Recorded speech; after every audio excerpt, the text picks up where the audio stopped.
Delhi border तो किसान समेटन लगे समान। कल फतेह मार्च के तहत होगी घर वापसी। कल ही संयुक्त किसान मोर्चे ने आंदोलन खत्म करने का कीता सी ऐलान। मानसा दे विच अज कांग्रेस की रैली। मुख्यमंत्री चरणजीत चन्नी समेत नवजोत सिद्धू भी होंगे शामिल। सिद्धू मूसेवाला दे वल्लों करवाई जा रही है रैली। पंजाब कैबिनेट के अहम फैसले। 4587 सफाई सेवकों को पक्का करने ते लगी मोहर। पट्ठा ते खेत मालकां दे 2 एकड़ जमीन चों 3 फुट तक कर सकणगे माइन। न्यूज़ 18 के मंच से राइजिंग पंजाब ते बोले मुख्यमंत्री चन्नी, क्या मैं वादे नहीं फैसले करदा हां। साडी सरकार दे फैसले जमीन ते होए लागू कर कर चन्नी गल। चन्नी करदा मसले हल, साडा नहीं लोकां दा नारा। गृह मंत्री सुखजिंदर रंधावा दा कैप्टन अते मजीठिया ते वड्डा वार। कि एसटीएफ की रिपोर्ट ते एटीआर कीती गायब। ड्रग मामले च जल्द होगी कार्रवाई। मजीठिया जे पाक साफ तक क्यों जा रहा है अदालत। विक्रम मजीठिया का न्यूज़ 18 के मंच से वड्डा दावा। मैनू फसाउण लई कांग्रेस ने लाया पूरा जोर, पर अंदर करन दे लई कांग्रेसी विधायकों को पाउणी पऊ वर्दी। पुलिस नहीं करेगी गैर कानूनी काम। न्यूज़ 18 के मंच से बोले भगवंत मान, क्या 1-2 दिनों के 25 तो 30 उम्मीदवारों की लिस्ट होगी जारी। पार्टी बनाएगी सीएम तो जरूर बनागा। राइजिंग पंजाब के मंच से केंद्रीय राज मंत्री सोम प्रकाश का दावा। किसान अंदोलन खत्म होने के नाल बदले हालात। बीजेपी की 117 सीटों से चोण लड़न की तैयारी।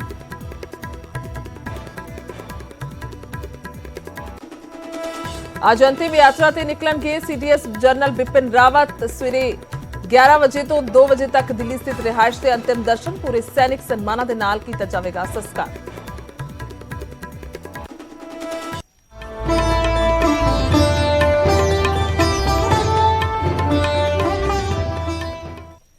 सत श्री अकाल, गुड मॉर्निंग। पंजाब बुलेटिन दे विच बहुत-बहुत स्वागत। मैं तुहाडे नाल खुशबू संधू। उम्मीद है कि तुसीं सारे खैरियत दे नाल होंगे।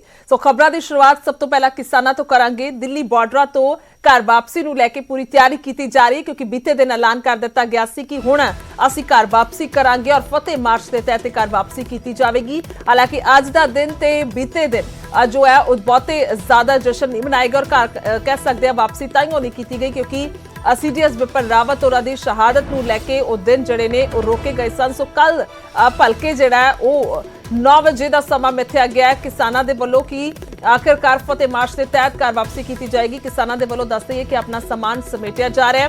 फतेह मार्च करते हुए कल किसान निकलणगे। पंजाब दे विच शानदार स्वागत की तैयारी की जा रही है। कल ही संयुक्त किसान मोर्चे दे वल्लों घर वापसी का ऐलान कर दिता गया सी। सो दिल्ली के बॉर्डर ते खेती कानूनों के खिलाफ अंदोलन चलिया सी और अंदोलन पूरा 1 साल चलिया, जिस तो बाद हुण किते ना किते सरकार दे नाल पूरी सहमति बनी है और उस तो बाद हुण मोर्चा चुकण दा फैसला कर लिया गया। तस्वीरां वेख पा रहे हो तुसीं, लगातार तुहानूं विखा रहे कि आखिरकार किवें जिहड़े टेंट ने वो खदेड़े जा रहे हैं। और एक बार ग्राफिक के जरिए वेख लैंदे कि आखिरकार की कुछ प्रोग्राम जिहड़ा है वो मिथया गया है और भलके जिहड़ा है उन्हां दे वल्लों किसानां दे वल्लों फतेह मार्च के तहत निकलिया जावेगा। अंदोलन खत्म करने के ऐलान के नाल सिंह बॉर्डर तो किसानों ने घर वापसी के लिए पैकिंग दस दी है कि पूरी तरह दिन शुरू कर दी है और 11 दिसंबर नूं जिहड़ा है बरूहां तो घर वापसी होएगी दिल्ली दियां और उस तो बाद 13 दिसंबर नूं दरबार साहिब मत्था जिहड़ा है वो टेकिया जाएगा। सो ये प्रोग्राम मिथया गया। उस तो बाद 15 दिसंबर नूं पंजाब दे धरने खत्म किए जाएंगे और 15 जनवरी नूं संयुक्त किसान मोर्चे की बैठक होएगी, यानी कि ठीक 1 महीने बाद बैठक जिहड़ी मुड़ तो की जाएगी, क्योंकि साफ तौर पर किसान आगुआं का कहना है कि संयुक्त किसान मोर्चा जो लीकिया गया उसनूं असीं भंग नहीं करांगे।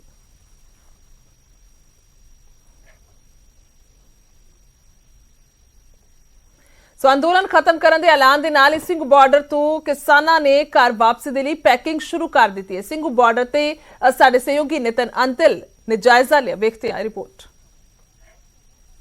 कानून आए, विरोध शुरू हुआ।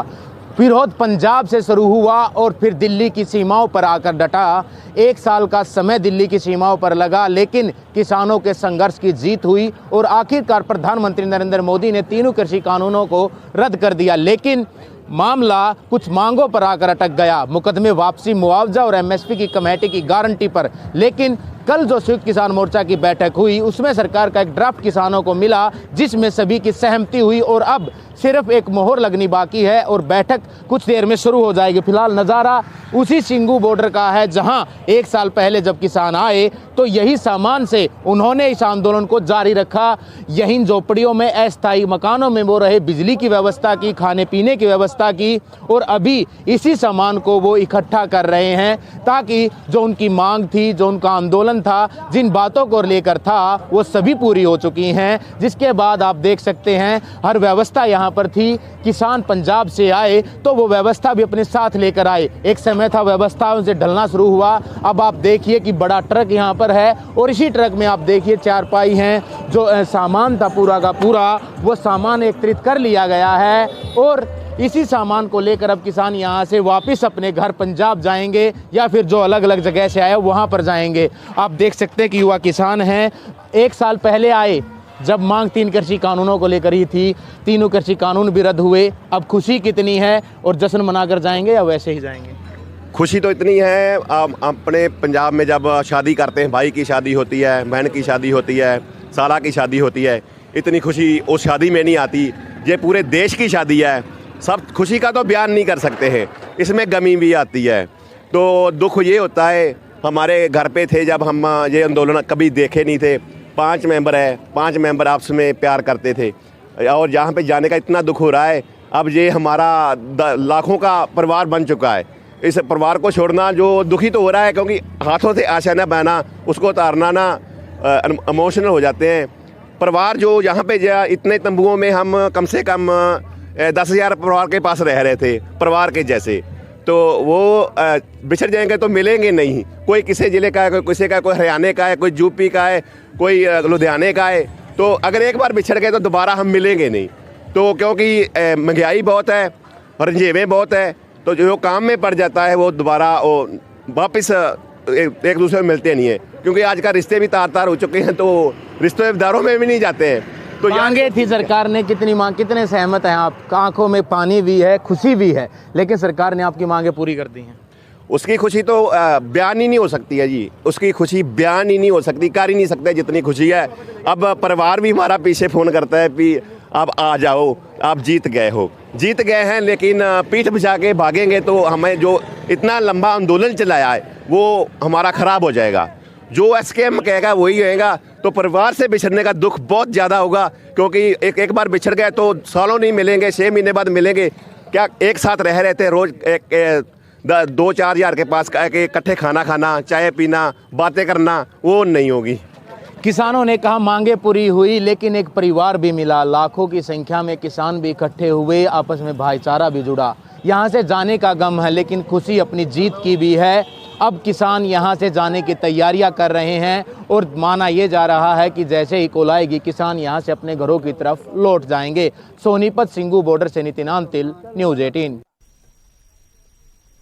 ਸੋ ਕਿਸਾਨਾਂ ਦੀਆਂ ਅੱਖਾਂ ਵੀ ਭਰੀਆਂ ਹੋਈਆਂ ਨਜ਼ਰ ਆ ਰਹੀਆਂ ਨੇ, ਕਿਉਂਕਿ ਉਹਨਾਂ ਨੂੰ ਲੱਗਦਾ ਹੈ ਕਿ ਇੱਕ ਪਰਿਵਾਰ ਬਣਿਆ ਸੀ ਜਿਸ ਤੋਂ ਹੁਣ ਵਿਛੜਨਾ ਪਏਗਾ। ਟਿਕਰੀ ਬਾਰਡਰ ਤੇ ਵੀ ਦੱਸਦੇ ਕਿ ਕੁਝ ਅਜਿਹੀਆਂ ਹੀ ਤਸਵੀਰਾਂ ਸਾਹਮਣੇ ਆਈਆਂ ਨੇ। ਕਿਸਾਨ ਘਰ ਪਰਤਣ ਦੀਆਂ ਤਿਆਰੀਆਂ ਕਰਨ ਲੱਗੇ ਨੇ, ਟਰੈਕਟਰ ਟਰਾਲੀਆਂ ਦੇ ਵਿੱਚ ਸਮਾਨ ਲੱਦਿਆ ਜਾ ਰਿਹਾ ਹੈ। लगेगा बहुत सामान, अभी तो पैकिंग कर रहे हैं। हाँ, पैकिंग चल रही है, 2 दिन तो पैकिंग में ही लगेंगे। एक साल आंदोलन चला, क्या खोया क्या पाया? खोया बहुत कुछ है, पाया तो कुछ है ही नहीं है। ठीक है, शौक थोड़ी था मैं यहाँ बैठने का। अपने महल पड़े हैं, घर बहुत बड़े बड़े घर हैं, खाली पड़े हैं, बच्चे हैं छोटे छोटे, 1-1 साल के, 1.5, 2-2 साल के, बूढ़े माँ बाप हैं। सेवा तो उनकी करनी थी। ये तो एकदम से बुरा टाइम आ गया कि लड़ना पड़ा, बाहर निकलना पड़ा घरों से। सबसे ज़्यादा मुझे खुशी है क्योंकि हमने 29 साल पहले जो डंकल तजवीज़ां आईयां सी, उस समय मैं इस मोर्चे में शामिल था। उस समय मैं बुढ़ाए जेल में काटी सी। इसलिए जो डंकल तजवीज़ां का मोड़ा आया, साम्राज्यवाद के खिलाफ लड़ाई पहली बार आके 29 साल बाद जीती है। बहुत बढ़िया लग रहा है। बढ़िया, मतलब साडा जो टारगेट था वो साडा टारगेट पूरा होया। जो मंगा 3 काले कानून किसी कानून सीगे वो वापस होए। जो बाकी ਦੀਆਂ ਮੰਗਾਂ ਸੀਗੀਆਂ ਉਹ ਸਾਰੀਆਂ ਮਤਲਬ ਸਾਡੀਆਂ ਸਰਕਾਰ ਨੇ ਮੰਨੀਆਂ। ਅਸੀਂ ਸਰਕਾਰ ਦਾ, ਮੋਦੀ ਸਰਕਾਰ ਦਾ, ਭਾਰਤ ਸਰਕਾਰ ਦਾ ਧੰਨਵਾਦ ਕਰਦੇ ਹਾਂ। ਤੇ ਉਧਰ ਤਮਿਲਨਾਡੂ ਹੈਲੀਕਾਪਟਰ ਹਾਦਸੇ ਦੇ ਵਿੱਚ ਜਾਨ ਗਵਾਉਣ ਵਾਲੇ ਸੀਡੀਐਸ ਜਨਰਲ ਬਿਪਿਨ ਰਾਵਤ ਨੂੰ ਅੱਜ ਅੰਤਿਮ ਵਿਦਾਈ ਦਿੱਤੀ ਜਾਏਗੀ। ਪੂਰੇ ਸੈਨਿਕ ਸਨਮਾਨਾਂ ਦੇ ਨਾਲ ਮ੍ਰਿਤਕ ਦੇਹਾਂ ਦਾ ਅੰਤਿਮ ਸੰਸਕਾਰ ਕੀਤਾ ਜਾਵੇਗਾ। ਦਿੱਲੀ ਕੈਂਟ ਦੇ ਬਰਾੜ ਸਕੁਆਇਰ ਸ਼ਮਸ਼ਾਨ ਘਾਟ ਦੇ ਵਿੱਚ ਅੰਤਿਮ ਸੰਸਕਾਰ ਹੋਵੇਗਾ। ਦੱਸਦੀ ਕਿ ਸਵੇਰੇ 11 ਵਜੇ ਤੋਂ 2 ਵਜੇ ਤੱਕ ਦਿੱਲੀ ਸਥਿਤ ਰਿਹਾਇਸ਼ ਦੇ ਅੰਤਿਮ ਦਰਸ਼ਨ ਕੀਤੇ ਜਾਣਗੇ, ਜਦੋਂ ਕਿ ਬ੍ਰਿਗੇਡੀਅਰ ਲਖਵਿੰਦਰ ਸਿੰਘ ਲਿੱਦੜ ਦਾ ਸਵੇਰੇ ਕਰੀਬ 9 ਵਜੇ ਸੰਸਕਾਰ ਕੀਤਾ ਜਾਏਗਾ। ਬੀਤੇ ਕੱਲ ਪ੍ਰਧਾਨ ਮੰਤਰੀ ਨਰਿੰਦਰ ਮੋਦੀ ਨੇ ਪਾਲਮ ਹਵਾਈ ਅੱਡੇ ਤੇ ਸ਼ਹੀਦਾਂ ਨੂੰ ਸ਼ਰਧਾਂਜਲੀ ਦਿੱਤੀ ਸੀ। ਸੋ ਸਾਫ਼ ਤੌਰ ਤੇ ਅਗਰ ਗੱਲ ਕੀਤੀ ਜਾਵੇ ਤਾਂ ਕਈ ਸ਼ਹਾਦਤਾਂ ਇਸ ਹਾਦਸੇ ਦੇ ਵਿੱਚ ਹੋਈਆਂ ਨੇ। ਜੋ ਤਸਵੀਰਾਂ ਵੀ ਤੁਸੀਂ ਸਕਰੀਨ ਤੇ ਵੇਖ ਪਾ ਰਹੇ ਹੋ, ਸੀਡੀਐਸ ਜਨਰਲ ਬਿਪਿਨ ਰਾਵਤ, ਉਹਨਾਂ ਦੀ ਪਤਨੀ ਦੇ ਸਮੇਤ ਬਾਕੀ ਜਿਹੜੇ ਜਵਾਨ ਸ਼ਹੀਦ ਹੋਏ ਨੇ, ਜਿਨ੍ਹਾਂ ਦੇ ਵਿੱਚੋਂ ਇੱਕ ਪੰਜਾਬ ਦੇ ਤਰਨਤਾਰਨ ਦਾ ਰਹਿਣ ਵਾਲਾ ਵੀ ਹੈ। ਸੋ ਸ਼ਹਾਦਤ ਨੂੰ ਜਿਹੜਾ ਹੈ ਉਹ ਪ੍ਰਧਾਨ ਮੰਤਰੀ ਦੇ ਵੱਲੋਂ ਵੀ ਸ਼ਰਧਾਂਜਲੀ ਦਿੱਤੀ ਗਈ ਹੈ ਔਰ ਸਾਰੇ ਹੀ ਨਮਨ ਕਰ ਰਹੇ ਨੇ ਨਮ ਅੱਖਾਂ ਦੇ ਨਾਲ।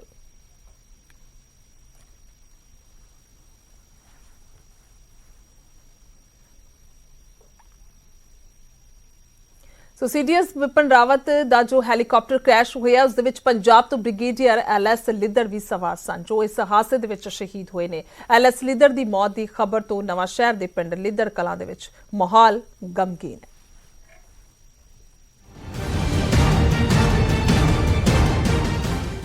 8 ਦਸੰਬਰ ਦਾ ਦਿਨ ਭਾਰਤੀ ਫੌਜ ਦੇ ਲਈ ਕਾਲਾ ਦਿਨ ਸਾਬਿਤ ਹੋਇਆ, ਕਿਉਂਕਿ ਇਸ ਦਿਨ ਸੀਡੀਐਸ ਬਿਪਿਨ ਰਾਵਤ ਜਿਸ ਹੈਲੀਕਾਪਟਰ ਦੇ ਵਿੱਚ ਸਫ਼ਰ ਕਰ ਰਹੇ ਸਨ ਉਹ ਕ੍ਰੈਸ਼ ਹੋ ਗਿਆ, ਜਿਸ ਵਿੱਚ ਬਿਪਿਨ ਰਾਵਤ ਤੇ ਉਹਨਾਂ ਦੀ ਪਤਨੀ ਸਮੇਤ 13 ਲੋਕਾਂ ਦੀ ਜਾਨ ਚਲੀ ਗਈ। ਇਸ ਹਾਦਸੇ 'ਚ ਨਵਾਂ ਸ਼ਹਿਰ ਦੇ ਲਿੱਦੜ ਕਲਾਂ ਪਿੰਡ ਦੇ ਬ੍ਰਿਗੇਡੀਅਰ ਐਲਐਸ ਲਿੱਦੜ ਵੀ ਇਸ ਹਾਦਸੇ ਦਾ ਸ਼ਿਕਾਰ ਹੋ ਗਏ, ਜਿਸ ਤੋਂ ਬਾਅਦ ਉਹਨਾਂ ਦੇ ਜੱਦੀ ਪਿੰਡ ਲਿੱਦੜ ਤੇ ਪੰਚਕੂਲਾ 'ਚ ਮਾਤਮ ਦਾ ਮਾਹੌਲ ਹੈ। ਉਹਨਾਂ ਦੇ ਚਾਹੁਣ ਵਾਲਿਆਂ ਦਾ ਰੋ ਰੋ ਕੇ ਬੁਰਾ ਹਾਲ ਹੈ। ਹੁਣ ਤਾਂ ਮਾਂ ਨਾ ਆਉਣਾ ਸੀਗਾ ਸਾਡੇ। ਅੱਛਾ, ਮਾਂ ਕੱਲੀ ਆਈ 5-7 ਦਿਨ ਹੋਏ ਆ ਜੀ। ਅੱਛਾ, ਉਹਦੀ ਮਾਂ ਜੀਂਦੇ ਆ? ਹਾਂਜੀ ਜੀਂਦੇ ਆ, ਹਾਂਜੀ। ਬੇਰਦਾ ਮੈਂ ਉਹ ਕਿੱਥੇ ਰਹਿੰਦੇ ਆ? ਇੱਥੇ ਉੱਥੇ ਦਿੱਲੀ ਆ ਉਹਨਾਂ ਦੇ ਕੋਲ। ਹਾਂਜੀ ਹਾਂਜੀ, ਉਹਨਾਂ ਦੇ ਕੋਲ ਆ, ਦਿੱਲੀ ਰਹਿੰਦੇ। ਮੈਨੂੰ ਤਾਂ ਉਹ ਬਹੁਤ ਪਿਆਰ ਕਰਦੇ ਸੀਗੇ। ਇਹ ਬਹੁਤ ਵਧੀਆ ਨੇਚਰ ਸੀ। ਅਸੀਂ ਰੋਟੀ ਬਣਾਉਂਦੇ ਸੀ ਭੱਠੀ ਤੇ ਬੈਠ ਕੇ, ਸਾਡੇ ਕੋਲ ਖਾਧੀ। ਇੰਨਾ ਵਧੀਆ ਨੇਚਰ ਉਹਨਾਂ ਦਾ, ਸਾਨੂੰ ਪਤਾ ਹੀ ਨਹੀਂ ਸੀਗਾ ਵੀ ਉਹ ਬਾਹਰੋਂ ਆਏ ਆ ਜਾਂ ਇਦਾਂ, ਫਰਕ ਕੋਈ ਨਹੀਂ ਸੀ। बहुत हंसमुख इंसान थे वो, हर से मिलना जुलना, मतलब किसी से कोई शिकायत नहीं। ਤਰਨਤਾਰਨ ਦੇ ਜਵਾਨ ਗੁਰਸੇਵਕ ਸਿੰਘ ਵੀ ਇਸ ਦਰਦਨਾਕ ਹਾਦਸੇ ਦੇ ਸ਼ਿਕਾਰ ਹੋਏ ਨੇ। ਗੁਰਸੇਵਕ ਸਿੰਘ ਦੋਦੇ ਦੇ ਰਹਿਣ ਵਾਲੇ ਸਨ। ਪਰਿਵਾਰ ਦੇ ਵਿੱਚ ਸੋਗ ਦੀ ਲਹਿਰ ਹੈ। ਪਿਤਾ ਦਾ ਕਹਿਣਾ ਹੈ ਕਿ ਜਦੋਂ ਵੀ ਫੋਨ ਆਉਂਦਾ ਸੀ ਤਾਂ ਮੇਰੇ ਬਾਰੇ ਪੁੱਛਦਾ ਸੀ। ਪਿਤਾ ਭਾਵੁਕ ਹੋ ਕੇ ਆਪਣੇ ਪੁੱਤ ਨੂੰ ਆਵਾਜ਼ਾਂ ਦੇ ਰਿਹਾ। ਜੇਗਾ ਲਾਗੇ ਬੰਦੇ ਦੇ ਕੋਈ ਖਲਾ ਦੇ ਬੰਦਾ ਮੈਨੂੰ ਮਿਲ ਦਵਾ ਵਿਚਾਰੇ ਨੂੰ ਕਿੱਥੇ ਗਿਆ ਸੇਵਕਾ ਆ ਜਾ।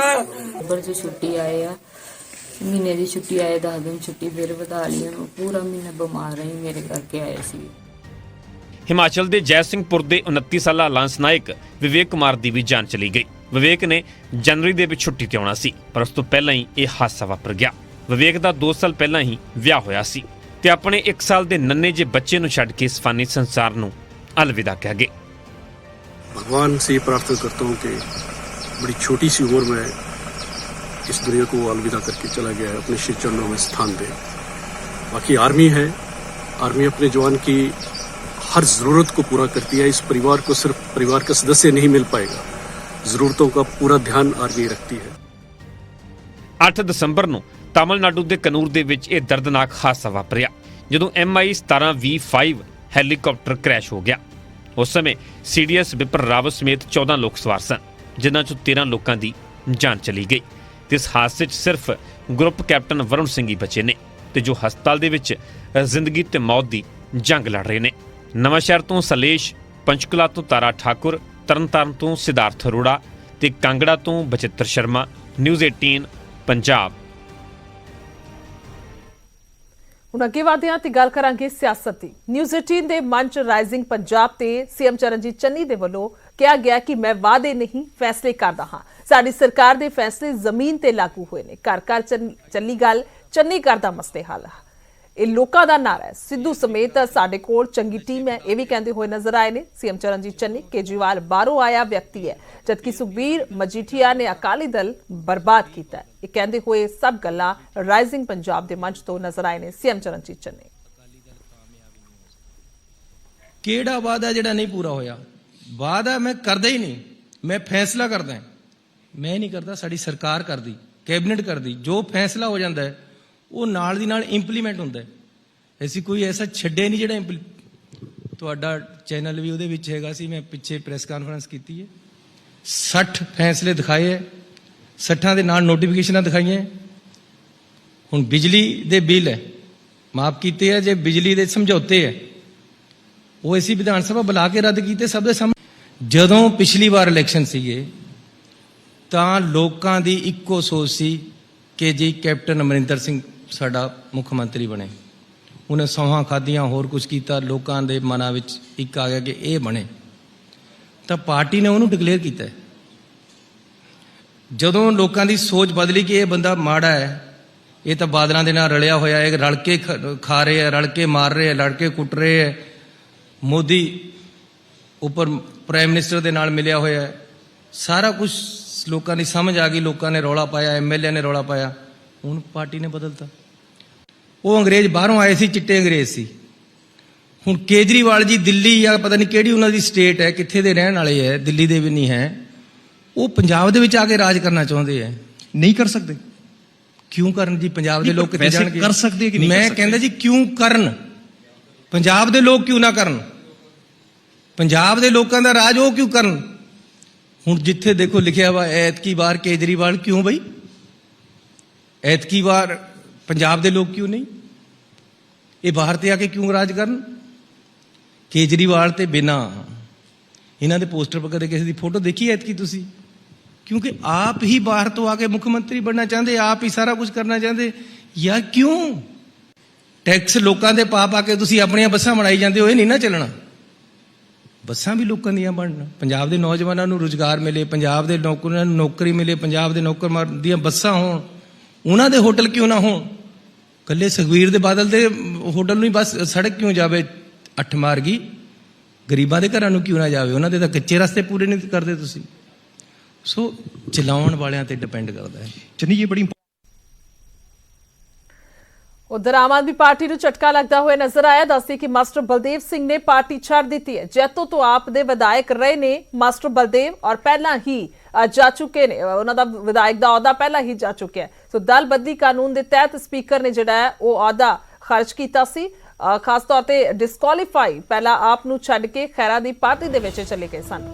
ਦੱਸ ਦਈਏ ਕਿ ਮਾਸਟਰ ਬਲਦੇਵ ਸਿੰਘ ਦੇ ਵੱਲੋਂ 2019 ਦੇ ਵਿੱਚ ਖੈਰਾ ਦੀ ਪਾਰਟੀ ਤੋਂ ਚੋਣ ਜਿਹੜੀ ਹੈ ਉਹ ਲੜੀ ਗਈ ਸੀ ਔਰ ਖਾਸ ਤੌਰ ਤੇ ਅਗਰ ਜੇਕਰ ਗੱਲ ਕੀਤੀ ਜਾਏ ਆਪ ਦੇ ਵਿਧਾਇਕਾਂ ਦੀ ਤਾਂ ਕਈ ਵਿਧਾਇਕ ਅਜਿਹੇ ਨੇ ਜੋ ਪਾਰਟੀ ਛੱਡ ਕੇ ਕਾਂਗਰਸ ਦੇ ਵਿੱਚ ਜਾ ਚੁੱਕੇ ਨੇ। ਸੋ ਉਹਨਾਂ ਦੇ ਵਿੱਚੋਂ ਹਾਲ ਹੀ ਦੀ ਗੱਲ ਕਰੀਏ ਤਾਂ ਫਿਲਹਾਲ ਮਾਸਟਰ ਬਲਦੇਵ ਸਿੰਘ ਦੇ ਵੱਲੋਂ ਆਪਣੇ ਨਿੱਜੀ ਕਾਰਨਾਂ ਦਾ ਹਵਾਲਾ ਦੇ ਕੇ ਆਮ ਆਦਮੀ ਪਾਰਟੀ ਦੀ ਮੁੱਢਲੀ ਲੀਡਰਸ਼ਿਪ ਨੂੰ ਤਿਆਗਿਆ ਗਿਆ। ਖਬਰਾਂ ਇਸੇ ਤਰ੍ਹਾਂ ਦੇ ਨਾਲ ਚੱਲਦੀਆਂ ਰਹਿਣਗੀਆਂ। ਇੱਕ ਛੋਟਾ ਜਿਹਾ ਬ੍ਰੇਕ ਲੈਣੇ